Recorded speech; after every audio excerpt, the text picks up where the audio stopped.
Okay, online snack dot expo dot io, इसमें आज हम ज़रा देखते हैं इमुलेटर बनाना, अपने सिस्टम पे रन करना काफ़ी उसको हैवी करता है, टाइम टेकिंग है।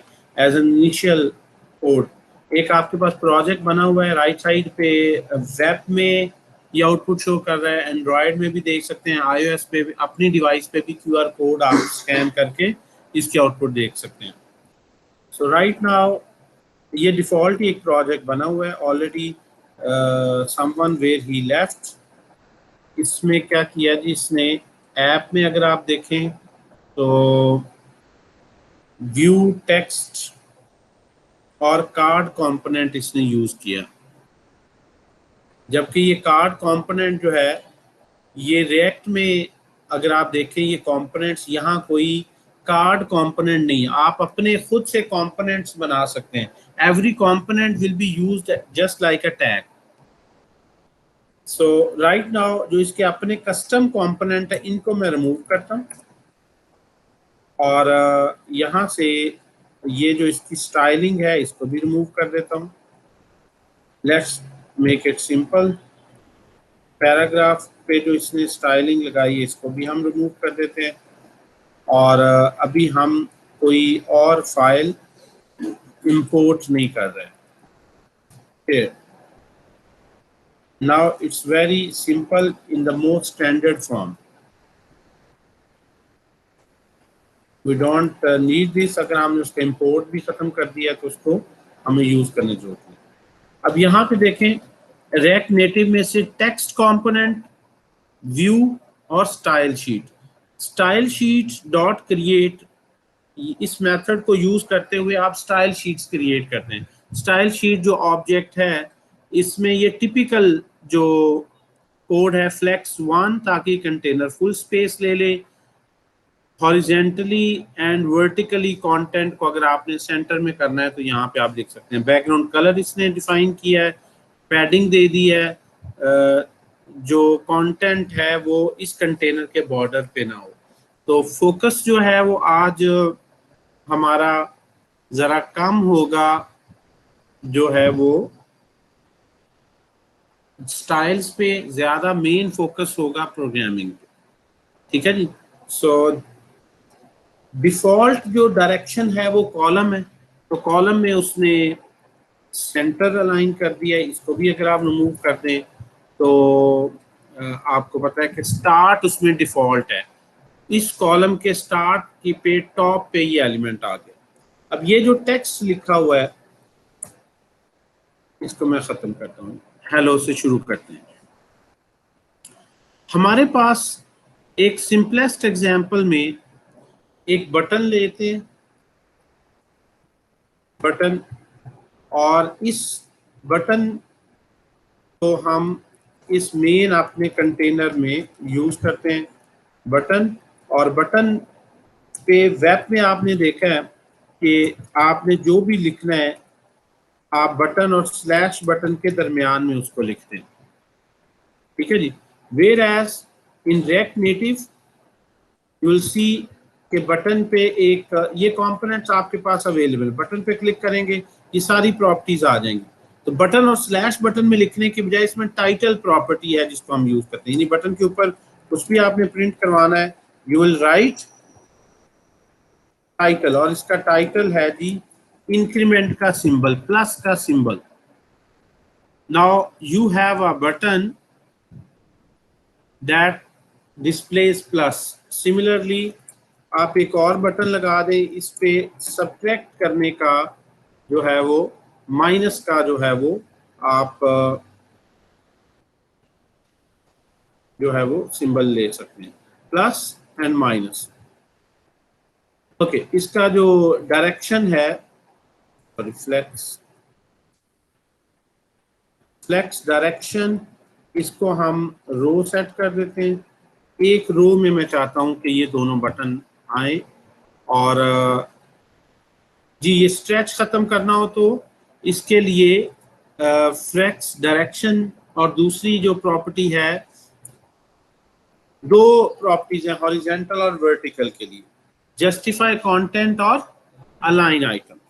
सो हियर अलाइन आइटम्स का जो डिफॉल्ट कांस्टेंट है, अलाइन आइटम्स में स्ट्रेच जो है वो डिफॉल्ट जो है फ्लेक्स स्टार्ट उसकी वैल्यू कर देते हैं।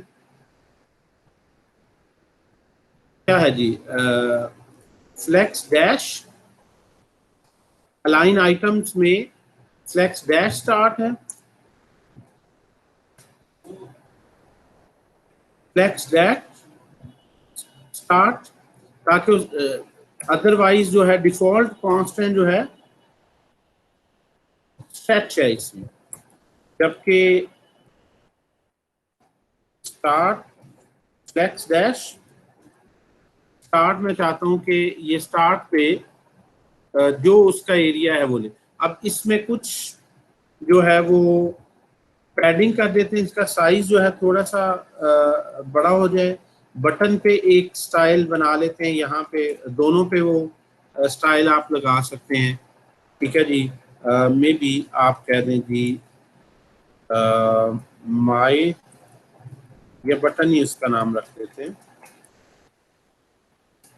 स्पेशल पैडिंग जो है वो आपने 15 की इस पे अप्लाई कर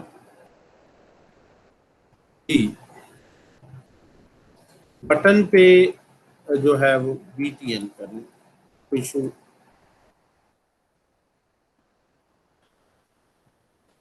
कंटेनर, और ये जो प्रॉपर्टी है इसको आप ऊपर अगर यूज करेंगे, क्या किस तरह यूज करेंगे, style is equal to styles dot BTN।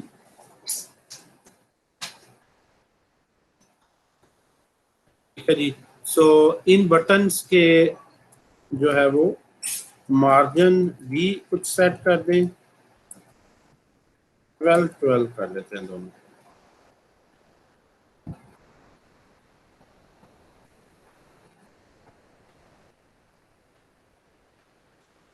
दोनों बटन्स पे सेम जो है वो आप स्टाइल अप्लाई कर दें, पैडिंग एंड मार्जिन। अच्छा चलिए इस पे बात करते हैं। अब इस बटन के क्लिक को पहले देखें, स्टाइल को बाद में देखें। क्लिक पे हम चाहते हैं कुछ कोड लिखा जाए। क्लिक पे कोड लिखने के लिए आपको एक फंक्शन बनाना है। जब भी बटन पर क्लिक करें तो हम चाहते हैं एक फंक्शन एग्जीक्यूट हो, और वो फंक्शन यहाँ पे अगर आप कुछ टेक्स्ट लिख दें, मे बी 1 है, कोई वैल्यू लिख दें स्लैश टेक्स्ट, यहाँ पे वैल्यू इज इक्वल टू, इस तरह से लिख दें। अगर आप, मैं चाहता हूं कि इस कंपोनेंट पर जब मैं क्लिक करूं प्लस पर, सिंपल प्रोग्रामिंग में सिंपलेस्ट एग्जांपल क्या हो सकती है कि प्लस और माइनस करना है आपने, यानी किसी भी बटन पर क्लिक करें तो जो वेरिएबल है उसकी वैल्यू में इंक्रीमेंट हो। अगर उस पे सब्ट्रैक्ट के बटन पे क्लिक करें तो डिक्रीमेंट हो, इसी तरह प्लस पे क्लिक करें तो इंक्रीमेंट हो। सो इंक्रीमेंट और डिक्रीमेंट के लिए आपने अब फंक्शंस बनाने हैं, लेकिन जब आप यहाँ पे एक फिक्स कांस्टेंट 1 कह देंगे तो ऑब्वियसली इसकी वैल्यू जो है वो चेंज नहीं होगी। तो हम इस पे एक वेरिएबल में सेव करते हैं, let x is equal to 1, एक वेरिएबल में वैल्यू रख ली, और यहाँ पर x की वैल्यू हम प्रिंट करवाते हैं 1 की बजाय। क्या लिखा आ गया जी, value is equal to x। जब भी आपने यहाँ पे वैल्यू प्रिंट करवानी है, यानी आप जो कुछ भी यहाँ पे लिखते हैं वो एज इट इज लिख देता है। x लिखा है तो x लिख दिया। हम चाहते हैं कि यहाँ पे x नहीं लिखा है बल्कि उसकी वैल्यू लिखी आए, तो इसको ब्लॉक में आप रैप कर दें। यानी ये जो ब्लॉक है, अगर टैग्स के दरमियान कोई भी डायनामिक वैल्यू लिखनी है तो उसको करली ब्रेसिस में लिखें। करली ब्रेसिस बताती हैं टैग के दरमियान कि हम ये जो वेरिएबल लिख रहे हैं यहाँ पे हम उसकी वैल्यू लिखवाना चाह रहे हैं, ना कि एक्स एज इट इज लिखवाना चाह रहे हैं। अब यहाँ पे x इक्वल टू 1 को अगर हम 5 कर दें तो अब इसकी वैल्यू यहाँ पे क्या हो जाएगी जी, 5 हो जाएगी। ये रिएक्ट में और रिएक्ट नेटिव में एक ही जो है वो इसका प्रिंसिपल है।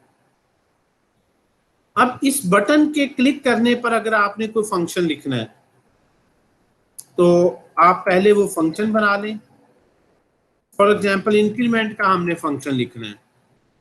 इंक्रीमेंट का फंक्शन लिख सकते हैं जी। इंक्रीमेंट का फंक्शन हम लिखना चाह रहे हैं कि इस बटन पर क्लिक करें तो एक फंक्शन कॉल हो जो इस x की वैल्यू में एक इंक्रीमेंट करे, ताकि वो 5 है तो इस पे क्लिक करूं तो 6 हो जाए, इस पे क्लिक करूं तो 5 है तो 4 हो जाए। तो इंक्रीमेंट के लिए मैंने यहाँ पे एक जो है वो इंक्रीमेंट एरो फंक्शन भी बना सकते हैं और स्टैंडर्ड फंक्शन भी बना सकते हैं। इंक्रीमेंट जी एरो फंक्शन। अब ये एरो फंक्शन क्या करेगा जी, ये एरो फंक्शन x की वैल्यू में ऑलरेडी जो x है उसमें एक ऐड कर देगा। What ever the value of previous x is उसमें एक ऐड करेगा और x को असाइन कर देगा। इसी तरह डिक्रीमेंट करना है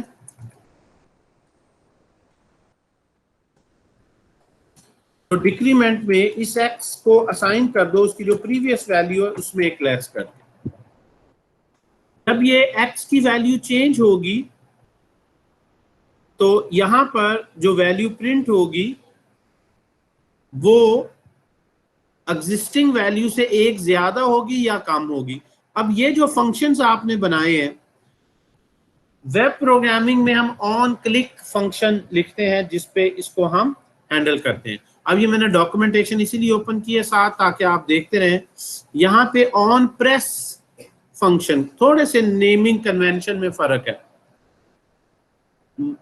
यानी हम मोबाइल में डेस्कटॉप पे ऑन क्लिक बोलते हैं जबकि यूजर जो है वो माउस नहीं होता जिससे मोबाइल फोन पे क्लिक कर रहा होता है। मोबाइल फोन पे हम उसको टच कंसोल्स हैं तो उसको बोलते हैं ऑन प्रेस, उसी मुनासबत से इसका जो नाम रखा गया है ऑन प्रेस है।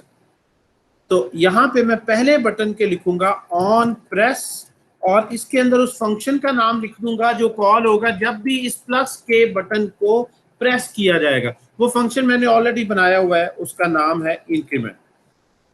फंक्शन कॉल नहीं करना, जस्ट उसका नाम लिखना है कि उसका मेमोरी रेफरेंस हो। इसी तरह से यहां भी ऑन प्रेस पे हमने लिख दिया डिक्रीमेंट। अब ये दोनों फंक्शंस इन बटन्स के ऑन प्रेस पे हमने कर दिए कि प्लस वाले बटन पे मैं प्रेस करता हूं तो इंक्रीमेंट का फंक्शन कॉल होगा जो इस वेरिएबल की वैल्यू में एक इंक्रीमेंट करेगा। जब मैं माइनस वाले बटन पे क्लिक करता हूं तो इसकी वैल्यू में एक डिक्रीमेंट होगी। जो ही ये वैल्यू चेंज होगी, ये याद रखें, जो ही ये वैल्यू चेंज होगी तो ये वैल्यू जो टेक्स्ट के अंदर लिखी हुई है ये भी अपडेट होगी, क्योंकि ये x उसी वैल्यू को रेफर कर रहा है। अगर आप हार्ड कोडेड देखें इस वक्त 50 है, 5 है, इसको मैं 50 कर दूं तो मैंने कोड में नीचे कोई चेंज नहीं की, ये 50 हो गया। इसको 500 कर दें, ये 500 हो गया, क्योंकि ये जो वैल्यू है ये उस वेरिएबल को की वैल्यू को प्रिंट कर रहे हैं। और अगर उस वेरिएबल की वैल्यू में एक इंक्रीमेंट करेंगे तो एक इंक्रीमेंटेड वैल्यू प्रिंट होनी चाहिए। तो ये एक स्टैंडर्ड जो है वो आपके पास फ्लो है। अब यहाँ पे देखें, अब इस बटन पे क्लिक करते हैं, इस वक्त इसकी वैल्यू 500 है। इस पे मैंने क्लिक किया तो वैल्यू कितनी हो जानी चाहिए थी, 501, 502, 503, लेकिन प्लस नहीं हो रही। मैं इस पे क्लिक कर रहा हूं तो ये माइनस डिक्रीज होनी चाहिए थी, डिक्रीज नहीं हो रही। प्रोग्रामिंग में कोई एरर नहीं है, सक्सेसफुली कंपाइल भी हुआ, रन भी हो रहा है, लेकिन जो आउटपुट हम चाह रहे हैं उस तरह से नहीं। लेकिन अगर मैं हार्ड कोडेड चेंज करता हूं, 500 से 501 कर दूं, 501 हो जाएगी वैल्यू, 502 कर दूं, 502 हो जाएगी, इसमें डिक्रीमेंट करूं, सो वैल्यू तो ये वही रेफर कर रहा है, लेकिन रन टाइम पे अपडेट नहीं कर रहा। जब मैं इसमें कुछ इंक्रीमेंट करता हूं तो सिर्फ मेमोरी में ही इंक्रीमेंट होता है, स्क्रीन पे अपडेट नहीं हो रहा। क्योंकि जब मैंने इंक्रीमेंट पे ऑन प्रेस पे ये फंक्शन कॉल होगा तो ये फंक्शन इस x की मेमोरी में +1 ऐड करेगा, स्क्रीन पे 1 नहीं ऐड हो रहा, स्क्रीन पे पुरानी वैल्यू है। सो दो चीजें जो है, हारिस इधर देखो यार, छोड़ दो इस काम को जरा, ये काफी लेंथी डिस्कशन आज चलेगी, पिछले वीक पूरा नहीं हुआ तो इसमें हम काफी चीजें कवर करें। दो चीजें हैं अब जो मैं बताने लगा हूं वो गौर से समझें। जो वेरिएबल आप चाहें, जो वेरिएबल में आपने डाटा लिया और आप चाहते हैं कि रन टाइम पे वो चेंज हो, यूजर क्लिक करे तो उसकी वैल्यू चेंज हो, डाउनलोड हो जो डाउनलोडेड वैल्यू है वही शो हो, या कोई और उसकी अपीयरेंस चेंज हो या डाटा चेंज हो। अपीयरेंस का क्या रोल हो सकता है कि कहीं क्लिक किया तो सिलेक्ट का निशान आ जाए, टिक का पहले नहीं है। जो वैल्यू या जो स्टाइल आप चाहते हैं कि रन टाइम पे चेंज हो, उसको डिक्लेयर करने के लिए एक खास तरीका है, उसको कहते हैं स्टेट वेरिएबल के तौर पर उसको डिक्लेयर करना। जो वेरिएबल स्टेट के तौर पर डिक्लेयर कैसे किया जाए, ये पहली बात है आपने देखी। दूसरी बात, फिर उस स्टेट को अपडेट कैसे किया जाए कि उसकी मेमोरी में अपडेट करूं तो स्क्रीन में भी अपडेट हो जाए। इस वक्त इसकी मेमोरी में वैल्यू पड़ी हुई है 500, मैं क्लिक करता हूं, इस पे प्रेस करता हूं तो वैल्यू तो इंक्रीज हो रही है, लेकिन कहां हो रही है वैल्यू इंक्रीज? मेमोरी में, स्क्रीन पे पुरानी ही वैल्यू। तो ऐसा डेटा जो आप चाहते हैं कि यूजर की इंटरेक्शन से चेंज हो मेमोरी में तो स्क्रीन भी अपडेट हो, उस वेरिएबल को हम स्टेट वेरिएबल कहते हैं। क्या कहते हैं? State variable. उस वेरिएबल को अपडेट करने का एक खास रूल है, मेथड है। ये दो चीजें जब तक आप फॉलो नहीं करेंगे तो आप एक वेरिएबल की मेमोरी में चेंज कर रहे होंगे, स्क्रीन पे नहीं होगा। एक चीज आपने डिलीट की, रिसाइकल बिन का आइकन बना हुआ था, मैंने डिलीट की तो मेमोरी से डिलीट हो जाएगी, स्क्रीन पे अभी भी रहेगी। आप चाहते हैं मेमोरी से निकल गई, स्क्रीन से भी ये रो निकल जाए क्योंकि अब मैंने डिलीट कर दी। तो जो चीज मेमोरी में चेंज आने से स्क्रीन पे भी अपडेट हो उसको क्या बोलते हैं? State variable. अगर अरे है तो स्टेट, यानी वो डेटा ओवरऑल स्टेट डाटा। अब स्टेट को डिक्लेयर कैसे करना है ये हमने देखना है, और स्टेट वेरिएबल को डायरेक्टली इस तरह चेंज भी नहीं करते, उसको अपडेट कैसे करना है ये भी हमने देखा। ये दो चीजें हमने देखनी। सबसे पहले आते हैं स्टेट को डिक्लेयर कैसे किए जाए। आम वेरिएबल को डिक्लेयर करने का तरीका होता है, लेट का वर्ड लिखें, उसका नाम लिखें, एक्स वाई कुछ भी है और वैल्यू दे दें 90। आम वेरिएबल को डिक्लेयर करने का बड़ा आसान तरीका। जो वेरिएबल स्टेट में है उसको डिक्लेयर करने के लिए एक फंक्शन दिया है रिएक्ट में, ठीक है जी, एक फंक्शन दिया है, उस फंक्शन को हम कहते हैं यूज स्टेट। क्या फंक्शन का नाम है? एक हुक है यूज स्टेट। इस यूज स्टेट के अंदर उसकी वैल्यू दे दें जो आप रखना चाहते हैं। यानी 500 आपने कहा कि मैंने डिक्लेयर कर दी एक वैल्यू, लेकिन इस वैल्यू को मैं मॉनिटर करना चाहता हूं, रेक्ट को इस वैल्यू के ऊपर बैठा दिया कि जब भी 500 से वैल्यू में चेंज करूं तो रेक्ट का क्या काम है? स्क्रीन पे भी चेंज कर। दो जगह वैल्यू सेम रखनी है, मेमोरी में चेंज हो तो स्क्रीन में भी चेंज हो। यूजर मेमोरी नहीं देख रहा होता, यूजर क्या देख रहा होता है? स्क्रीन। तो स्क्रीन में जहां भी वो इंटरेक्ट करे तो मेमोरी में तो चेंज करने की इंस्ट्रक्शंस हैं, स्क्रीन पे हमें चेंज नहीं करना पड़ता, वो रेक्ट खुद उसको अपडेट कर दे। ओके, अब मैं यहां से ये हटा दूंगा। अब एक से ज्यादा वेरिएबल्स हो सकते हैं तो इसका नाम भी को रख लेते हैं लेफ्ट हैंड साइड पे। तो इसका नाम आपने पेयर में रखना है। लेट्स सपोज मैं कह लेता हूं एक्स और इसको चेंज करने के लिए सेट एक्स। ये एक पेयर में मैंने डिक्लेयर किया है, इसकी डेक्लेरेशन थोड़ी सी डिफरेंट हो गई। यानी इसको अगर आप इसका मुआवजा करें इससे कि लेट x इज इक्वल 500, खाली ये लिखने की बजाय तो हम इंपोर्ट भी कर लेते हैं। रेक्ट को इंपोर्ट किया, और ये क्योंकि यूज स्टेट एक ऑलरेडी बिल्ट इन फंक्शन है, इसको इंपोर्ट भी कर लेना। इन दोनों चीजों को जो मैंने नीचे लिखा है कंपेयर करें। आम वेरिएबल कैसे डिक्लेयर करते हैं, लेट के बाद उसका नाम लिखें, उसकी वैल्यू दे दें। यहाँ पे दो चीजें पेयर में डिक्लेयर होनी है। पेयर कैसे बनेगा, स्क्वायर ब्रैकेट से, बड़ी ब्रैकेट से। पहला जो उसमें नाम लिखेंगे वो इस वैल्यू का, इस वेरिएबल का नाम है, यानी पहले को इसके इक्वल रख के देखें, x किसके इक्वल है, 500 के। और दूसरा जो फंक्शन है इसका नाम वैसे तो कुछ भी रख सकते हैं, लेकिन आम तरीका यही है कि सेट का वर्ड लिखें, उसके बाद उसका कैपिटल में नाम लिखते हैं। पहला वेरिएबल का नाम स्मॉल में होगा, तो x है तो सेट x, प्राइस है set price, quantity set quantity. Set करना प्रोग्रामिंग में किसी भी चीज को कहते हैं, किसी चीज को अपडेट करना, चेंज कर देना, किसी चीज के इक्वल रखना, यानी सेट करना।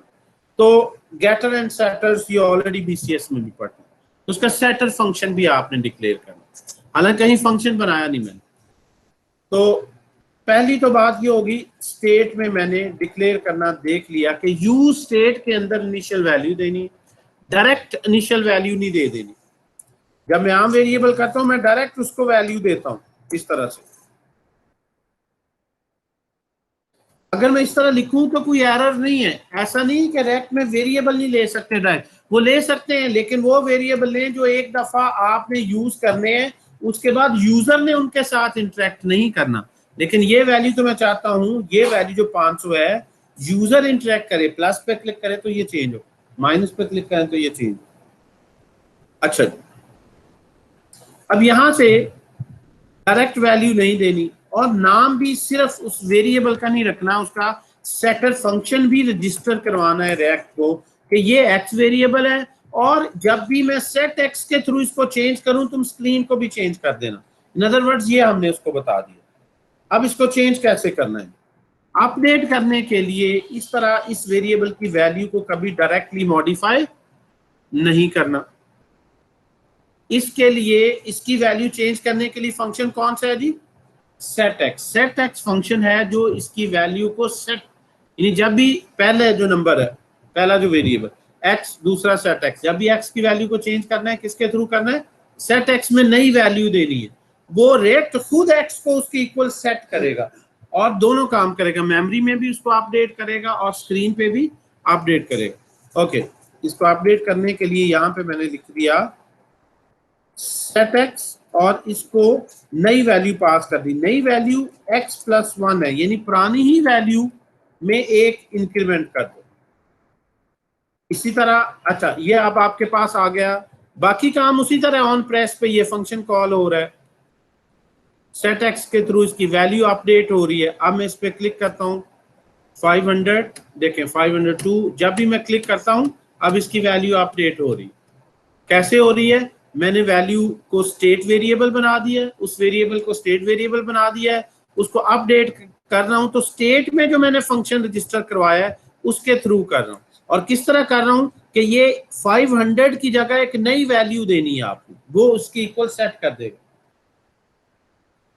ठीक है जी। इसी तरह ये जो नीचे है डिक्रीमेंट, इसके लिए क्या लिखेंगे, सेट एक्स और x माइनस 1। अब आप देखें इसमें प्लस करते हैं तो इंक्रीमेंट इसमें हो रहा है, डिक्रीमेंट करते हैं तो डिक्रीमेंट कर। अब रेक्ट जो है वो बेस करती है रीयूजेबल कंपोनेंट्स पर। अब जो एक्चुअल चीज मैं बताने लगा हूं ये जरा खास तौर पर देखें, रेक्ट बेस करती है रीयूजेबल कंपोनेंट। रीयूजेबल कंपोनेंट क्या होता है, केएफसी की साइट को हम काफी देर से देख रहे हैं, प्लस माइनस की सबसे बड़ी एग्जांपल इसी में है। अगर आप किसी भी मील की डिटेल में जाएं तो आप देखें यही वाला है, स्टाइलिंग करके प्लस इसमें करें तो इंक्रीमेंट हो रहा है, माइनस करें तो डिक्रीमेंट हो रहा है। लेकिन ये मल्टीपल प्लेसेस पर यूज किया गया है। इसको मैं सिलेक्ट कर लेता हूँ, एक चिकन पीस और कितने हैं, इसकी क्वांटिटी को प्लस भी कर सकते हैं माइनस भी कर सकते हैं। इतनी दफा ये प्लस माइनस यूज हुआ है। जहां भी रेपिटिशन है यूआई में तो हर दफा यही लॉजिक नहीं हम लिखेंगे। यानी इसमें अगर ये 10 दफा प्लस माइनस है तो 10 फंक्शन नहीं बनाएंगे, जबकि हर फंक्शन में काम एक ही कर रहे होंगे, प्लस पे एक इंक्रीमेंट करो, माइनस पे एक डिक्रीमेंट करो। तो क्यों ना हम यहाँ पे जो इम्पोर्टेंट जो कंपोनेंट का कॉन्सेप्ट है वो जरा आप देखें। अब इसमें कंपोनेंट हम क्या बनाएंगे ये चीज देखें जी। मैं यहां से सिर्फ इतने पोर्शन का एक अलहदा से कोड लिख लेता हूं। ये पिक्चर देखें, मैं इतने पोर्शन की एक अलहदा लाइब्रेरी बना लेता हूं, एक अलहदा फंक्शन बना लेता हूं, जहां भी मुझे ये चाहिए होगा उसमें मैं यूज कर लूंगा। मैं फंक्शन इसलिए नहीं कह रहा, उसको कंपोनेंट कह रहा हूं कि उसमें इसकी यूजर इंटरफेस का भी कोड है और इस पे फंक्शनैलिटी भी है। फंक्शन तो सिर्फ फंक्शन होता है, लेकिन खाली फंक्शन नहीं होगा, यानी पूरी यूआई भी होगी और उस यूआई पे इवन हैंडलिंग भी हुई होगी। प्लस एंड माइनस इस स्टाइल में बटन भी ड्रॉ करने के कोड होगा और इन पे क्लिक करने से इवेंट हैंडलिंग भी हुई होगी और स्टेट को प्रॉपर डिक्लेयर करना और स्टेट को अपडेट करना, उसके रूल भी इंप्लीमेंटेड होंगे। लेकिन ये तो मैंने ऑलरेडी बनाए हैं ऐप में। तो मैं क्या करता हूं, यहां पे मैं एक कंपोनेंट्स में आता हूं। ये ऑलरेडी इसने एक कंपोनेंट बनाया हुआ था, यहां ये एक फाइल ऑलरेडी बनी हुई है। कंपोनेंट के अंदर मैं एक नई फाइल बनाता हूं, इसका नाम रख देता हूं counter.js। इस काउंटर फाइल में मैं इस चीज को पहले डिजाइन करता हूं, यानी आपने यूआई को पीस भी पीस डिजाइन करना है, ये नहीं कि कंप्लीट एप्लीकेशन हो। उसके बाद ये प्लस एंड माइनस जहां भी मुझे चाहिए काउंटर टाइप, इसको मैं मल्टीपल प्लेसेस पे यूज कर सकता हूं। अगर आपने यहां पे ऐप में यही कोड लिखा है, इसी कोड को अगर हम कॉपी कर लें, कंट्रोल सी, काउंटर में आए, कंट्रोल वी, इसी को अगर हम देखें और इसका नाम ऐप से क्या कर दें, काउंटर। ऐप से मैंने क्या कर दिया और स्टार्टिंग वैल्यू क्या दे दी, 1। अब इसकी यूआई क्या है कि इसमें एक व्यू है, कंटेनर है, इसके अंदर एक बटन है, उसके बाद एक टेक्स्ट है, वैल्यू चाहे तो आप हटा दें। अब यहाँ से सिर्फ मैं वो नंबर लिख रहा हूँ क्योंकि मैं इसी तरह से इसको डिजाइन करना चाह रहा हूँ। ये अलहदा फाइल में मैं कर रहा हूँ कैपिटल, अलहदा एक कंपोनेंट बना रहा हूँ। रीयूजेबल कैसे होगा अभी हम देखते हैं। इसके अंदर मैंने स्टेट डिक्लेयर करने का, इसको अपडेट करने का, इंक्रीमेंट करने का, डिक्रीमेंट करने का और यूआई का कोड लिख दिया। ओके, अब यहाँ पे ऐप में मैं आता हूँ। ऐप के अंदर मुझे बटन कोई नहीं लगाना, मैं इन बटन्स के स्टाइल को यहां से छोड़ देता हूँ। मैंने बटन के अंदर, ऐप के अंदर ये स्टेट नहीं लेनी, इंक्रीमेंट डिक्रीमेंट नहीं लेना। अब यहाँ पे ये जो 3 मैंने काम किए हैं, बटन,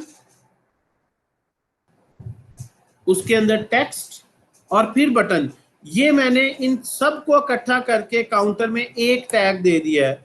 सो हियर इसकी फ्लैट डायरेक्शन भी रो से हटा देते हैं ताकि ये कॉलम वाइज आ जाए। अब यहां से आ जाए जी, आपने कोई इसमें टेक्स्ट नहीं लगाना, कोई बटन नहीं लगाना, आपने कोड लिख लिया, काउंटर का कंपोनेंट बना लिया। जब भी इसको यूज करेंगे ये एक बटन शो करेगा और ये सारे एक रो में होंगे। कंटेनर पे स्टाइल क्या लगाया हुआ है, रो का।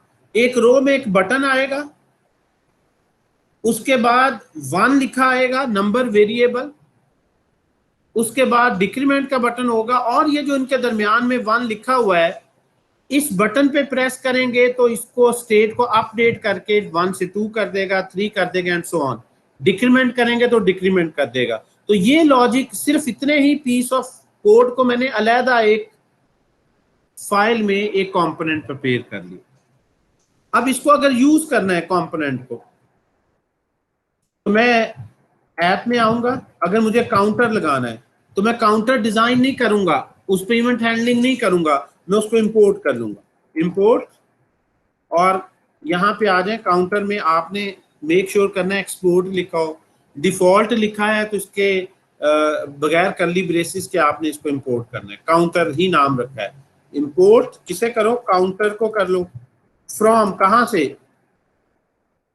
इसी के अंदर कंपोनेंट्स का एक फोल्डर है, इसके अंदर काउंटर नाम की फाइल है। जब आपने इंपोर्ट कर लिया तो फिर आप यहां पे अब काउंटर का टैग यूज कर सकते हो। अब देखें इस फाइल को, देखें गौर से, इसमें मैंने काउंटर यूज किया, लेकिन ये काउंटर है क्या? यहां कोई डिटेल नहीं। ये काउंटर के बटन भी आ गए और उसकी इनिशियल वैल्यू भी आ गई। अब अगर मैं इस पे प्लस करता हूं तो इसकी इवेंट हैंडलिंग की यहां कोई लॉजिक नहीं लिखी हुई। डिक्रीमेंट करता हूं, कोई लॉजिक नहीं लिखी। मैंने सिर्फ यूं समझे अपना टैग बना लिया एक, लेकिन काउंटर के अंदर क्या है? यूआई भी डिजाइन हुई हुई है और सारी इवेंट हैंडलिंग भी है, स्टेट भी अंदर डिफाइंड हुई है। ये जो पूरा पैकेज है ये क्या कहलाता है? कंपोनेंट। फंक्शन, आल्दो मैंने एक फंक्शन लिख कर डिक्लेयर किया, लेकिन ये खाली फंक्शन नहीं है, इट्स अ फंक्शनल कंपोनेंट। तो रिएक्ट में ये फंक्शनल कंपोनेंट का फायदा क्या हुआ? अगर मैंने बहुत सी चीजों में प्लस माइनस की ऑप्शन देनी थी तो मैंने एक दफा डिजाइन कर लिया, एक दफा इंपोर्ट कर लिया, इसे मैं कॉपी करता हूं। अब देखें आप मैजिक, आप जितनी दफा मर्जी लिख लें इसको,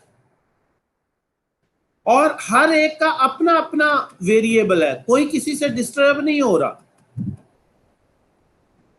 Every component is independent of each other. Everyone has his own value of x. जितने आपने काउंटर यूज किए हैं मेमोरी में, उतने अलग x वेरिएबल हैं। हर काउंटर अपनी स्टेट इंडिपेंडेंटली मेंटेन कर रहा है। अब आपने जितने भी काउंटर लिखे, अगर आप अलहदा ना बनाते तो इस बटन पे भी ऑन प्रेस लिखते, इस पे भी ऑन प्रेस पे ऑन डिक्रीमेंट लिखते, इस पे भी वही लॉजिक रिपीट करते, इस पे भी वही लॉजिक रिपीट करते, इसका भी डिजाइन फिर इतने दफा यूज करते। आप बटन के टैग, आपको इस वक्त बटन जो है 10 नजर आ रहे हैं, 5 प्लस के और 5 माइनस के, लेकिन आपने 10 बटन नहीं, बटन का टैग आपने एक ही यूज किया, एक प्लस के लिए एक माइनस के लिए, कहीं 10 बटन नहीं यूज किए। 10 फंक्शन बन गए, 5 इंक्रीमेंट के 5 डिक्रीमेंट के, जो हर एक उस बटन के साथ उसका अपना फंक्शन अटैच हुआ है, लेकिन आपने एक ही इंक्रीमेंट का बनाया, एक ही डिक्रीमेंट का बनाया। सो फंक्शन, ये देखिए रेक्ट में, क्योंकि वेबसाइट में अक्सर चीजें रिपीट हो रही होती, तो जो रेपिटेशन है उसको एक दफा आप उसका कंपोनेंट बना लें, फिर उसको रीयूज कर लें। टेबल है, टेबल की एक रो का डिजाइन बना लें, वही रो का डिजाइन चल जाए। डाटा हर एक में अलग-अलग हो। So we have now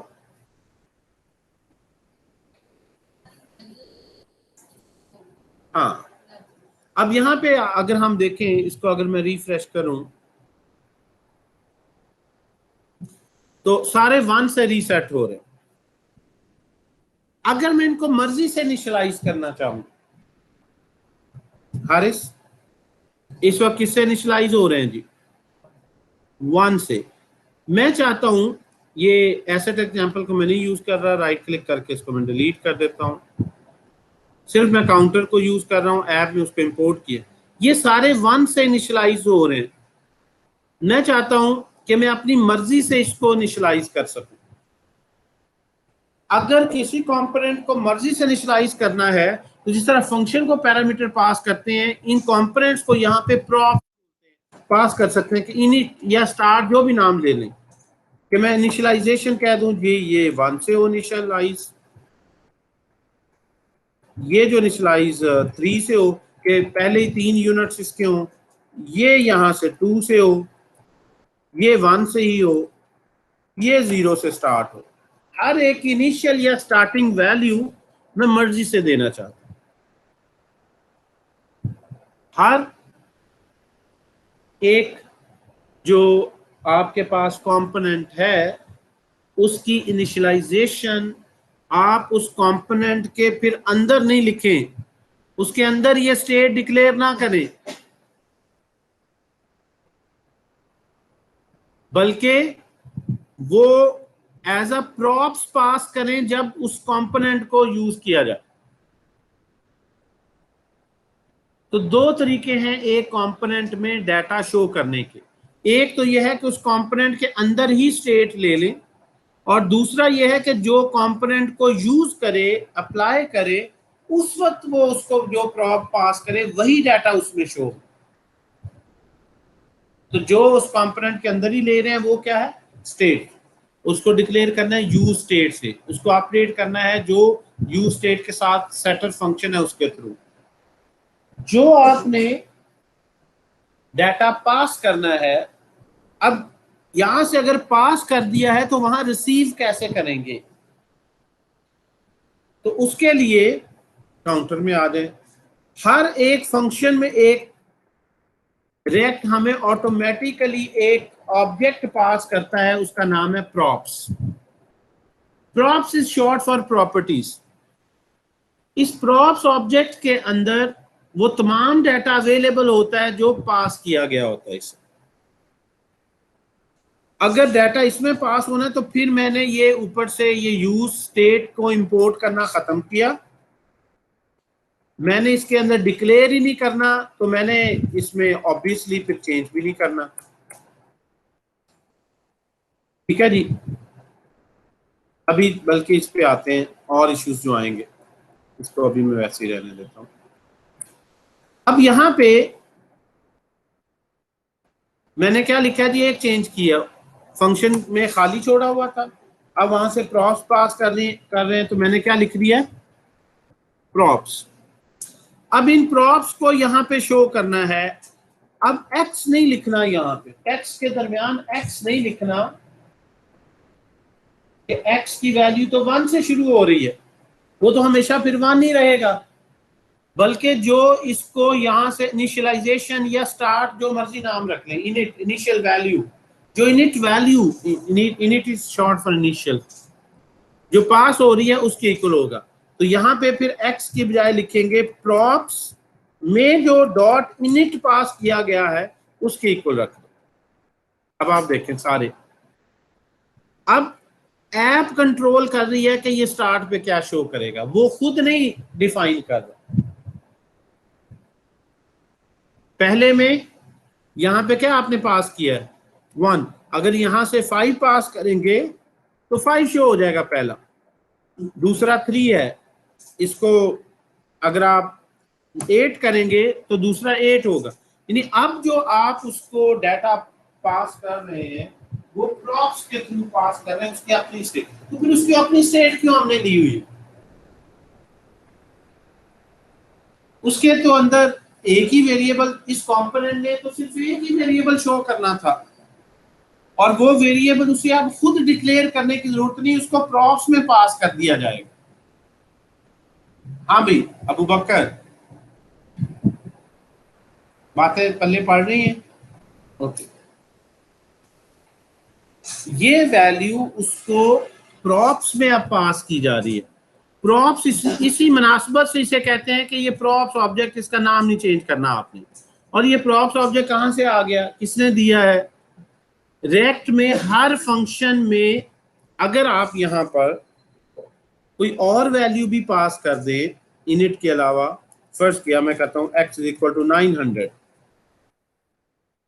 x is equal to, जब भी वैल्यू पास करें ब्लॉक में x इज इक्वल टू 900, अब पहले में इनिट वैल्यू तो शो करनी है, साथ x इज इक्वल टू 900 भी शो करना चाहता हूं, तो आप एक से ज्यादा भी पैरामीटर पास करें, यहां एक ही पास होता है प्रॉप्स, और यहाँ पे प्रॉप्स के अंदर इनिट है, कॉमा लगाएं, प्रॉप्स में दूसरा भी निकाल लें कि x इज इक्वल टू, और x की value props dot x, props में जो x है वो बता दो।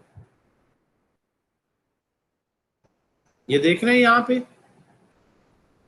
तो वट एवर यू पास, यानी यहां से आप देखें, यहां से आप क्या पास कर रहे हैं, इनिट, तो काउंटर के अंदर इसको एक्सेस करना है, तो कैसे एक्सेस करना है, प्रॉप्स डॉट इनिट,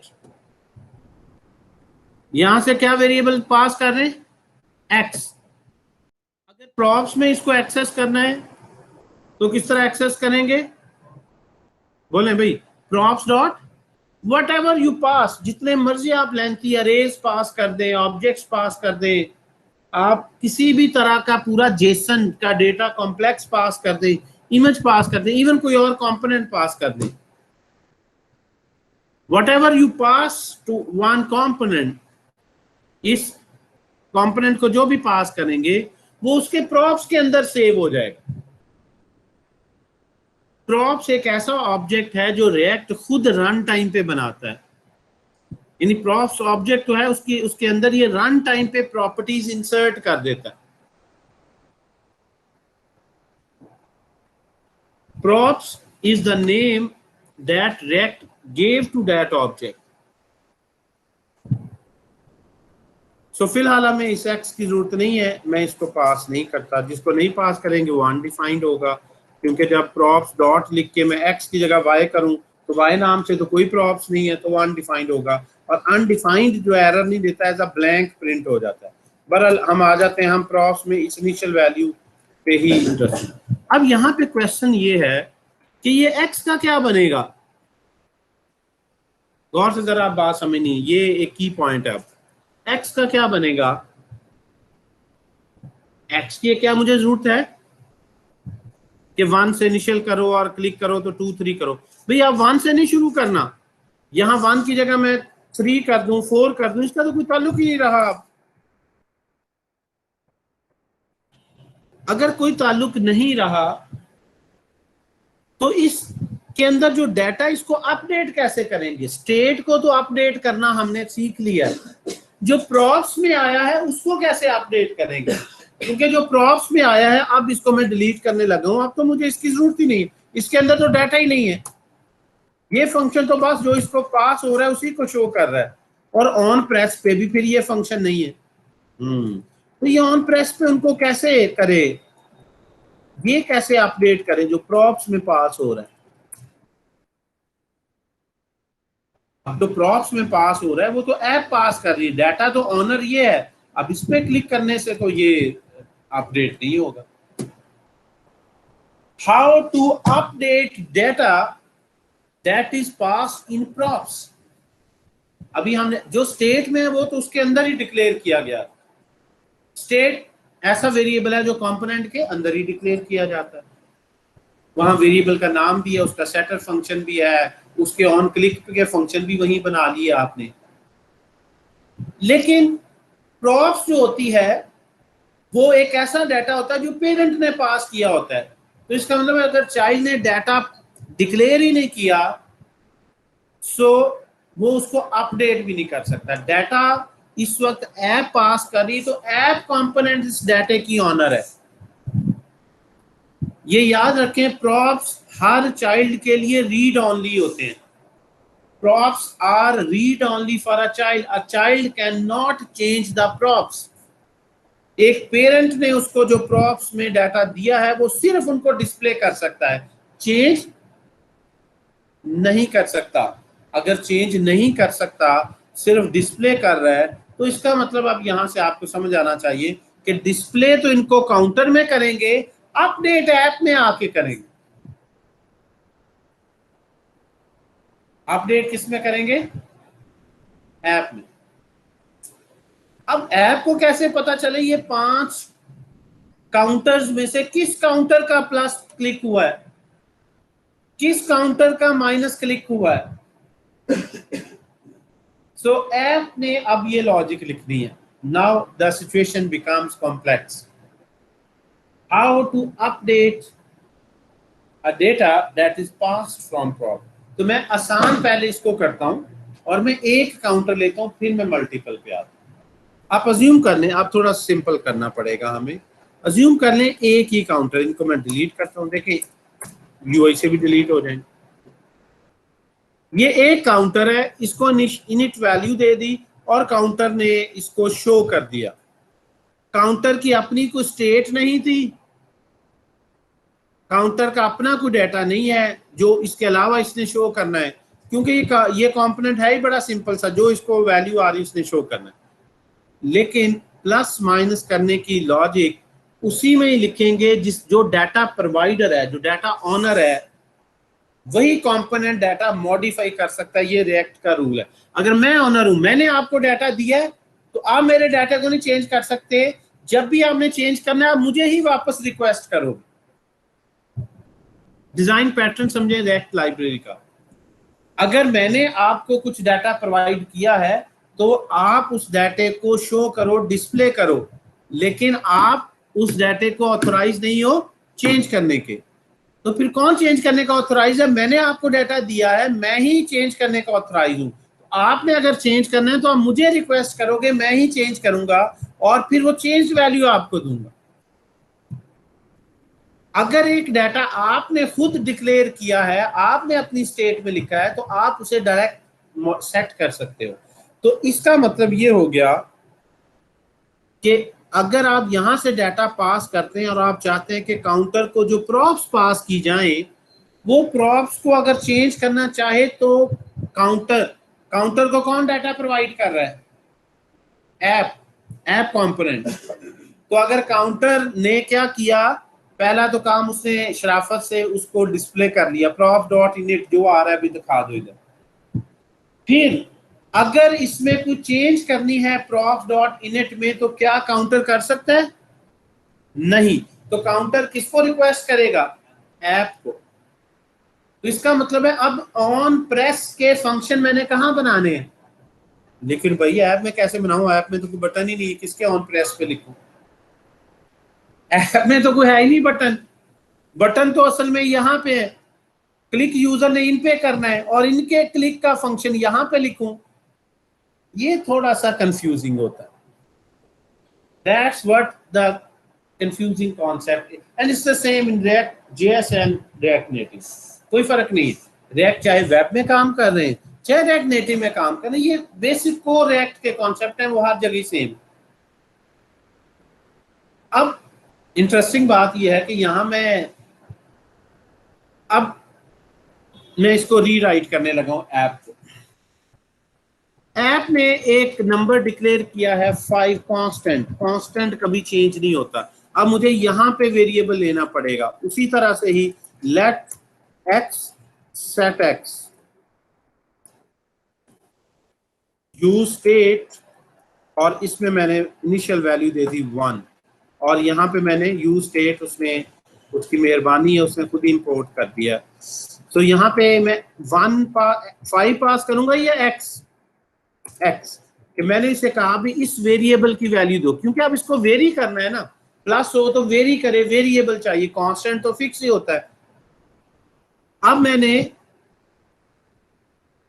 प्लस और माइनस करना है इस पे, तो इंक्रीमेंट का फंक्शन मैंने यहां बनाना है. एक वेरिएबल लिया, इसमें एक एरो फंक्शन सेव कर लिया, और ये क्या करेगा बोले? Set x. अपडेट करने का वही रूल है, previous x plus 1.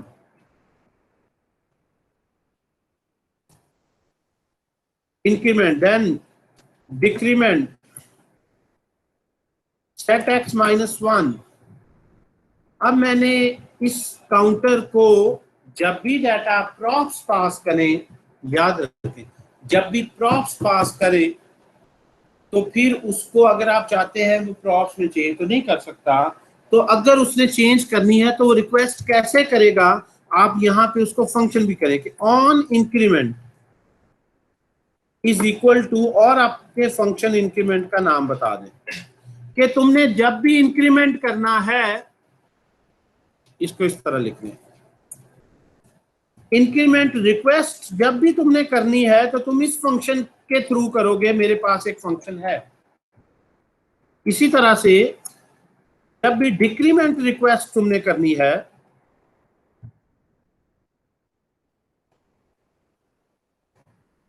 Decrement request तो कौन सा फंक्शन कॉल करके करनी है?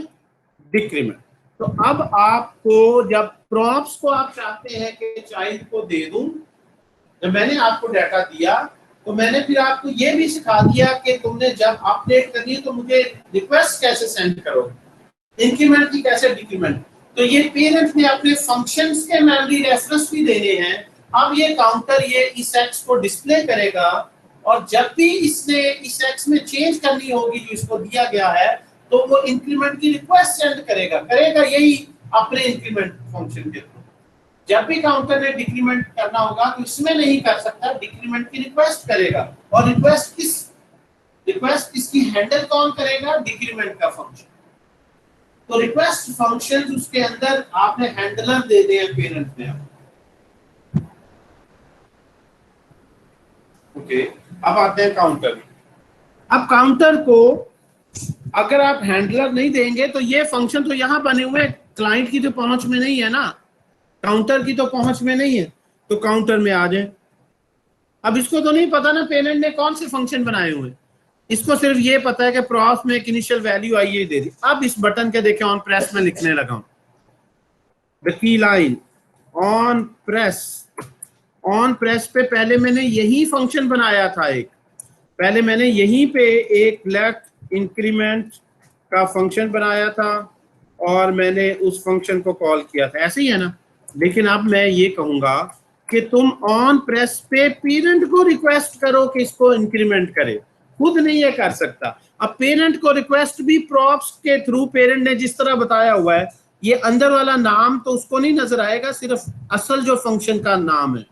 ये इंक्रीमेंट रिक्वेस्ट जो प्रॉप्स में है ये रिक्वेस्ट भी है, तो हम लिखेंगे प्रॉप्स, मैंने कॉपी कर लिया वहां से, डॉट इंक्रीमेंट रिक्वेस्ट। और इसके ऑन प्रेस पे मैं क्या लिखूंगा? ऑन प्रेस तुम अपने प्रेस पर, क्योंकि तुम्हारे पास प्रॉप्स में जो डाटा है उन प्रॉप्स को वापस अपडेट करने की रिक्वेस्ट भेजो। और कैसे रिक्वेस्ट भेजोगे? Props dot decrement request. That's how we will write on press functions.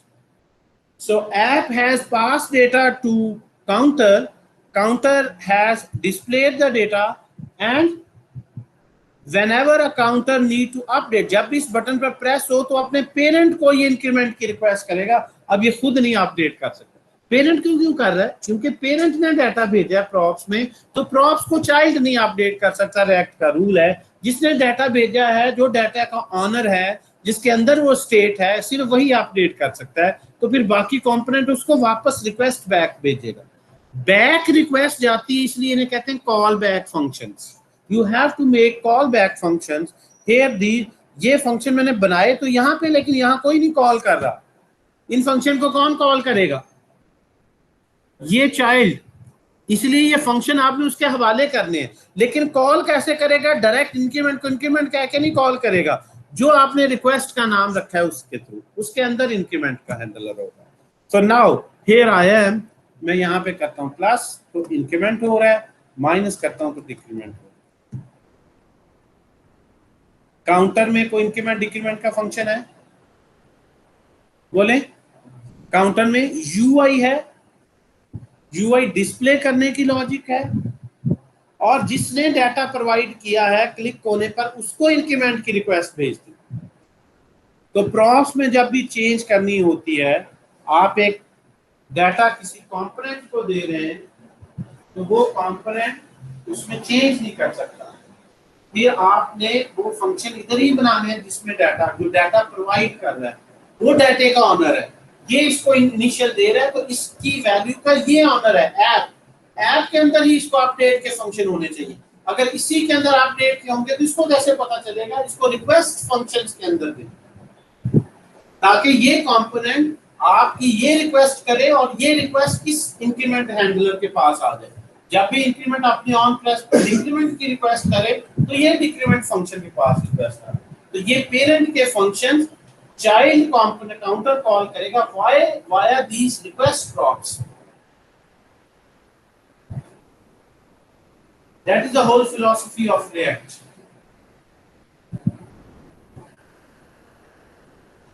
समझाइए बात की कि नहीं आई? प्रोग्रामिंग पढ़ने का बड़ा शौक है, लेआउट वगैरह आसान है बनाने का, क्या क्या है।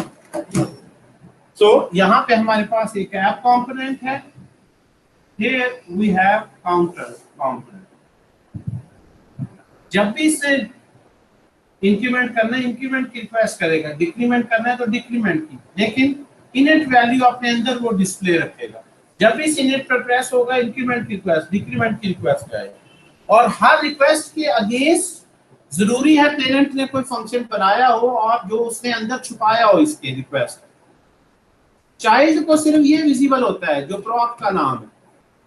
इस रिक्वेस्ट को जब वो कॉल करेगा तो अल्टीमेटली आपने इसके अंदर अपना इंक्रीमेंट फंक्शन का रेफरेंस खोया हो, तो आपके मेमोरी रेफरेंस चाइल्ड को एक्सपोज नहीं होते, सिर्फ ये प्रॉप्स एक्सपोज होती है। तो प्रॉप्स के अंदर डाटा भी भेजा और प्रॉप्स के अंदर कॉल बैक फंक्शंस भी भेजे। देखें दोनों फंक्शन भी मैंने प्रॉप्स के अंदर भेज दिए। समझाई बात की? ये सबसे इंपॉर्टेंट कॉन्सेप्ट है, प्रॉप्स को अपडेट करना, स्टेट को अपडेट, स्टेट डिक्लेयर कैसे करनी है, अपडेट करनी है, प्रॉप्स को पास कैसे करना है और वहां से कॉल बैक कैसे लेनी है, अपडेट की। स्टेट के लिए कॉल बैक की जरूरत नहीं होती, स्टेट को डायरेक्ट वो कंपोनेंट के अंदर भेजेगा है ना, वो खुद उसका ऑनर है, वो खुद उसको मॉडिफाई करेगा। आई होप कि ये जो है वो चीजें क्लियर हुई होंगी। काउंटर एक से ज्यादा अगर हैं तो क्या हम ऐप में एक से ज्यादा बनाएंगे? या that's a interesting question. If I use more than one counters will I make more than one increment functions? अगर एक से ज्यादा नहीं होंगे तो ये कौन से वाले का इंक्रीमेंट करेगा, पहले का, दूसरे का, तीसरे का, चौथे का? सिखा पाएंगे? आपने 5-6 लगा दिए ना, अब मैं लगा के दिखाता हूँ।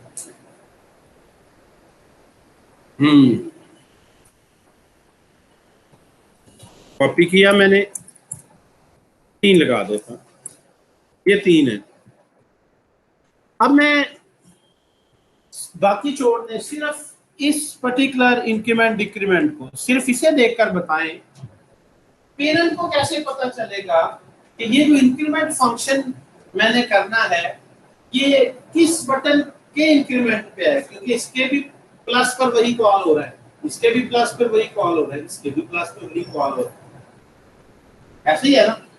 There should be some way of differentiating. There should be some way of differentiating. Okay, I got this request from first child, so I should update the first counter only. The two should remain unchanged. Okay, ये जो increment की request आई है parent को पता, कोई ना कोई तरीका होना चाहिए उसको पता चले कि ये दूसरे काउंटर से आई है। I should update the second counter, first 1 और 3 सेम रखना। अगर आप खुद लॉजिकली सोचें ऐसे कैसे हो सकता है? There should be some way of differentiating, right or wrong? इस वक्त क्या हो रहा है कि वेरिएबल कितने हैं? एक ही वेरिएबल तीनों जगह आएगा, तीनों में एक ही डाटा डिस्प्ले हो रहा है। मैं किसी पे भी क्लिक कर रहा हूँ उसके नजदीक वही एक ही मेमोरी में है ही एक वेरिएबल, सारे 2 हो रहे हैं, सारे डिक्रीमेंट हो रहे हैं। पेरेंट क्या करता है कि इस जब रिक्वेस्ट आती है इस एक्स की वैल्यू को अपडेट करता है, तो एक ही एक्स आपने तीनों जगह दिया हुआ है, तो ये 3 लिए हो तो 3 एक्स ले, अरे ऑफ काउंटर्स ले। देयर आर 3 वैल्यूज, 3 लोगों के मार्क्स हैं, तो एक वेरिएबल में तो नहीं सेव कर सकते, एक वेरिएबल में तो एक ही वैल्यू होगी ना। 3 वेरिएबल है, 3 लोगों के मार्क्स हैं, तो 3 नंबर हैं, तो एक अरे में सेव करने चाहिए। तो now I need to take array of counter. अगर मैं इसको फिलहाल आपके सिर्फ समझने के लिए हार्ड कोडिंग ये प्रॉब्लम सॉल्व करूं, ये स्केलेबल नहीं है, सही तरीका तो यही है, लेकिन जस्ट टू डेमोन्स्ट्रेट आप देखें।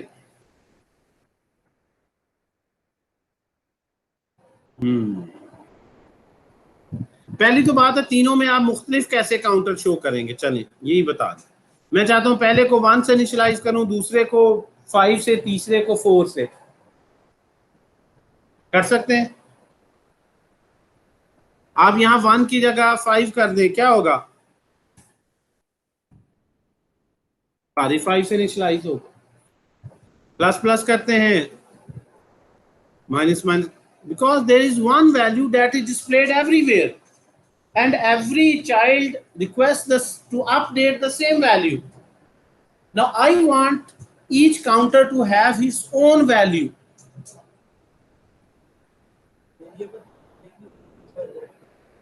एक तरीका तो ये वेरिएबल बना लें x y z, x y, और अगर 100 हो तो, अगर 3 हो तो, अगर रन टाइम पे कम ज्यादा होते रहे, रिसाइकल बिन में भी जाते रहे, तो कोई वेरिएबल लॉजिक होनी चाहिए कि काउंटर है उतनी वैल्यूज हो, उस तरह की लॉजिक होनी चाहिए।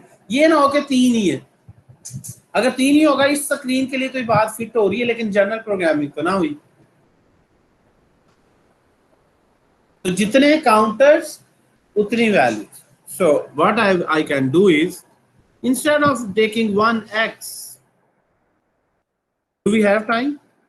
चल इसको ट्राई तो करें, ठीक है, क्योंकि ओवरलोड ना हो जाए ना काम।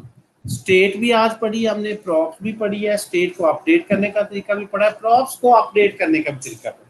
कल मैं जो है वो इसको चेंज करूंगा, फिर एक और चाइल्ड ऐड करके एक और इसकी कॉम्प्लेक्सिटी बनाऊंगा, फिर इसके साथ डिलीट का भी बटन देंगे जिस काउंटर को चाहे डिलीट कर सकें, और यूआई में भी इंक्रीमेंट का ऐड का बटन भी दे देंगे वहीं पे रन टाइम पे। ये फिक्स 3 क्यों, मैं यहाँ पे क्लिक करूंगा ऐड तो ऐड हो जाएगा और काउंटर की रो और उसका अपना plus minus,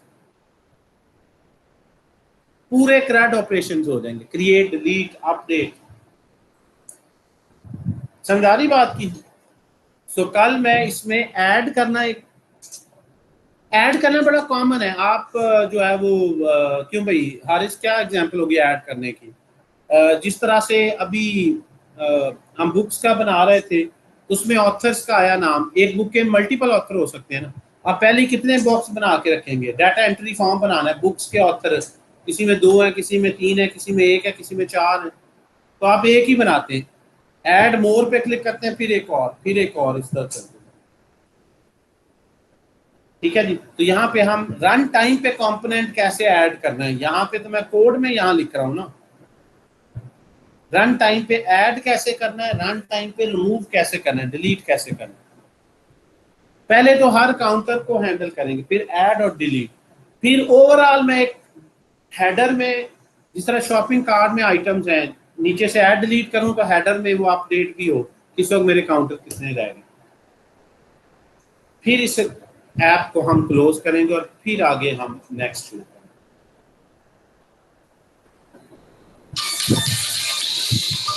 Got the point?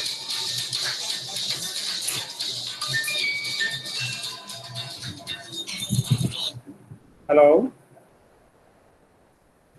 Welcome.